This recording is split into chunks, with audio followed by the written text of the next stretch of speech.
Salve Maria. Salve Maria. Essa semana teve uma conversa no grupo da congregação sobre a oração do terço e a adoração ao Santíssimo. Eu queria comentar um pouco hoje sobre a importância da adoração ao Santíssimo. Que é uma devoção, ela é a maior devoção junto com a Santa Missa, né? Depois da Santa Missa. Porque ao lado da missa são as duas devoções, né, que a gente está junto da Eucaristia. A missa é muito mais importante porque acontece o milagre, né, da consagração, transformação do pão em vinho, em corpo e sangue do Nosso Senhor. Mas a adoração também, porque nós estamos diante da Nosso Senhor na Eucaristia. Né? E talvez esse pouco zelo que a gente tem com a adoração, igual foi comentado, e dá muito pouca gente na adoração santíssima, é por uma falta de noção do que é a Eucaristia, e principalmente, infelizmente, pela falta de fé no que é a Eucaristia. Né? É pouca fé, ou às vezes, infelizmente, até uma falta de fé. E na Eucaristia, às vezes a gente não para meditar, né? É o próprio Deus que está ali, não é um símbolo, não é uma simbologia de Deus, é o próprio Deus encarnado que se quis deixar dessa maneira por nós. Né? A primeira coisa, né? O que é uma adoração? O Catecismo da Igreja Católica diz que a adoração é um ato, né, que nós reconhecemos que Deus é nosso Criador, Salvador e Senhor. Ele é o nosso Criador, então nós devemos uma adoração a Deus pelo simples fato dele existir e dele querer que nós existimos. Deus não precisava de nós.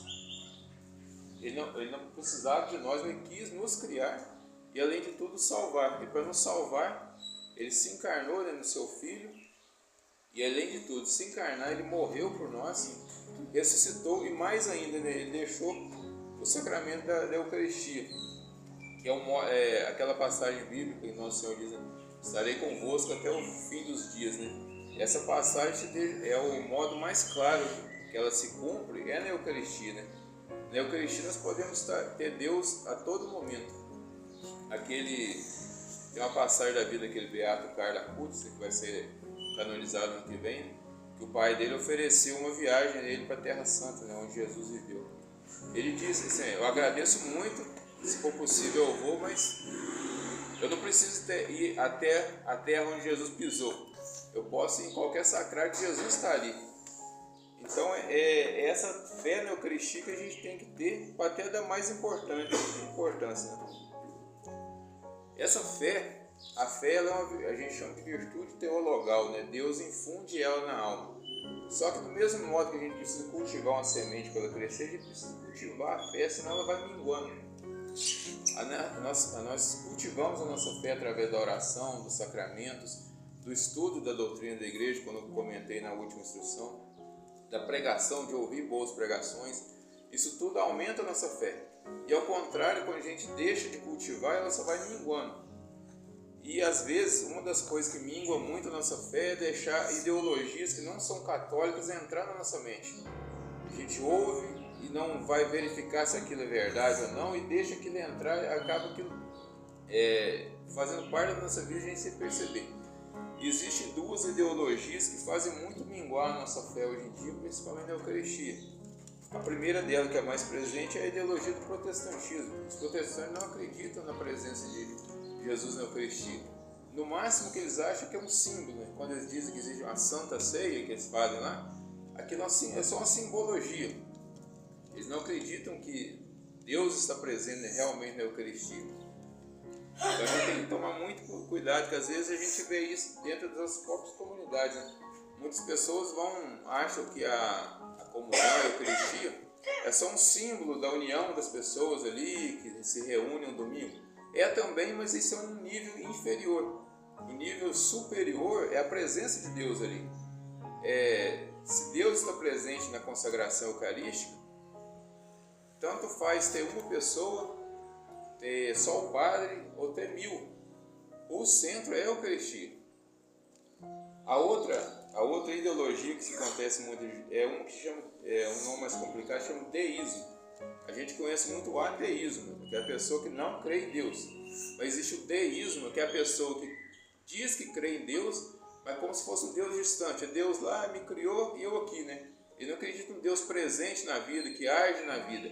É Deus lá e eu aqui. Eu me viro, Ele me criou, mas eu me viro daqui para frente. Então, quando a pessoa deixa muito essa ideologia entrar na mente, ela também, isso mingua a fé na Eucaristia, porque a Eucaristia é Deus presente.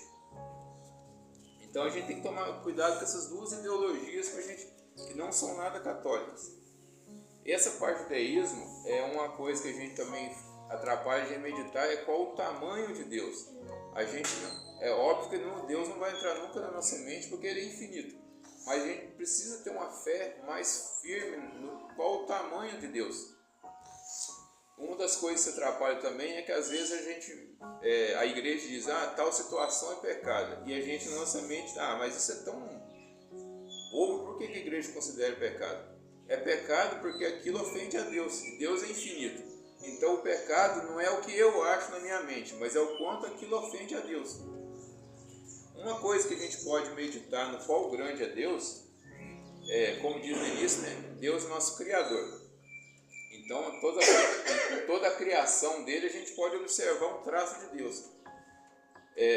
Por exemplo, a gente está num lugar alto, a gente vê bastante longe. Se a gente for num lugar mais alto, mais terra. Se a gente viajar para longe, a gente começa a ver com a imensidão do mundo, né?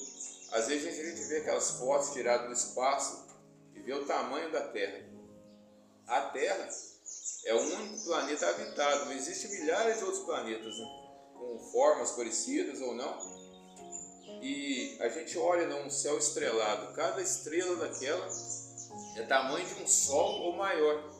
A gente vê pequeno porque ela está muito longe. Existem bilhões de estrelas. Então a gente começa, é uma coisa que a gente pode meditar de vez em quando. Esse mundo é grande, imagine milhares de mundos. Uma estrela é grande, imagine bilhões e bilhões de estrelas. Isso tudo é o tamanho do universo que Deus criou. Mas isso tudo é uma poeirinha perto do tamanho de Deus. E a gente diz que é uma poeira só em forma de comparação, né? Porque não tem nem como você imaginar o que é Deus. Deus não tem tamanho que define Ele, porque Ele é infinito. Então, quando a gente imagina, começa a meditar qual é o tamanho de Deus, a gente também medita qual é o tamanho do amor dele por nós. Como eu disse, Ele não precisava ter criado a gente, mas Ele quis criar. Quis criar e quis nos salvar e deixou a Eucaristia num modo mais próximo da gente ter um contato com Ele. Uma coisa também que a gente pode dizer, como a gente dá muito pouca importância à adoração eucarística. Existem os dias, né, da adoração que normalmente o pessoal se reúne, que é às quintas-feiras, mas a gente deve procurar também fazer visitas ao Santíssimo mais vezes, mesmo que seja alguns minutos. Se fosse diariamente, melhor ainda, né? Uma forma de como, um exemplo, né, de como a gente vê isso, né, como isso dá um pouco de importância à adoração eucarística. Imagine que você receba um prêmio de 10 mil reais. Mas para você retirar esse prêmio, você tem que ir todo dia no banco tirar 100 reais. Mas se você não for naquele dia, você perde 100 reais. Duvido que não tem uma pessoa que não ia no banco todo dia, domingo a domingo. E quanto a gente inventa desculpa, né, para dar uma passadinha na igreja do Santíssimo para rezar. Então, todas essas coisas eu queria deixar como meditação de como a gente tem que dar mais importância à adoração eucarística, à Santa Missa e à comunhão. E para nós aumentarmos essa comunhão, essa fé na Eucaristia, a gente deve pedir a fé, né, a Deus. Não é à toa que a igreja pede para nós rezarmos. Sempre quando o padre eleva a hóstia, né, ele diz: isto é o meu corpo, né, isto é o meu sangue. Qual é a nossa resposta? Eu creio, mas aumentai a minha fé. A fé é uma virtude que a gente deve pedir. Ele deve pedir e fazer atos de fé, né? Eu devo agir de acordo com a minha fé. Por exemplo, se eu digo que eu creio na Eucaristia, eu devo viver de acordo com a minha fé. Eu não posso deixar de não visitar o Santíssimo. Eu devo comungar de forma correta, né? Às vezes eu vou na fila da comunhão até de cabeça baixada, porque eu tenho medo de ver as pessoas comungar. Tem gente comum que parece que está comendo um pedacinho de biscoito ali na frente. Vai conversando durante a fila, volta conversando, cada coisa dá medo. Então a gente deve agir com zelo pela Eucaristia, o zelo no modo de comungar, principalmente o zelo da consciência, né? Quando a nossa consciência estiver acusando pecado grave, que a gente sabe que não deve comungar, a gente deve se arrepender, buscar o sacramento de confissão, que esse é o principal. Então, para nós termos fé na Eucaristia, a gente deve pedir a Deus a fé, é o principal, rezar todos os dias, pedir a fé de modo geral, pedir a Deus, principalmente na hora da Santa Missa, na adoração, pedir a Deus essa fé na Eucaristia, que nós, com certeza Nosso Senhor vai nos agraciar com essa fé. E para terminar, até uma sugestão que a gente tinha conversado com a Tinha, a congregação mariana podia se organizar pelo menos uma vez por mês, para ir todo mundo, quem for possível, na adoração juntos. Bom se fosse mais vezes, mas pelo menos uma vez por mês a congregação se organizar, aí todo mundo, né? Às vezes a gente tem que pensar o que fazer na adoração. A adoração a gente não precisa ficar fazendo coisas mirabolantes, cantando demais, conversando demais. A adoração eucarística é o momento da nossa oração pessoal com Deus. Se tiver outras coisas, bom, mas se não tiver, é aquele momento. Tem uma passagem muito bonita de Santo São João Maria Vianney. Ele estava na igreja dele, e todo dia via um senhor que via da roça, deixava inchado lá, entrava na igreja e ficava só diante do Santíssimo. Aí um dia ele parou, viu aquele homem piedoso, né? O que o senhor reza? Não rezo não, só sento, eu olho para Jesus e ele olha para mim. Essa é uma oração perfeita, né? A pessoa sabe quem está ali. Se ela sabe que é Jesus que está ali, se ela, a nossa presença perto dele é a maior oração que tem. Então eu gostaria de só deixar essas meditações para hoje. Depois, quem a Tinha quiser falar um pouco mais, e tentar a gente organizar, né? Fazer um dia de adoração próprio da congregação mariana. Peço licença novamente de sair da igreja dos meus pais. Salve Maria. Salve Maria.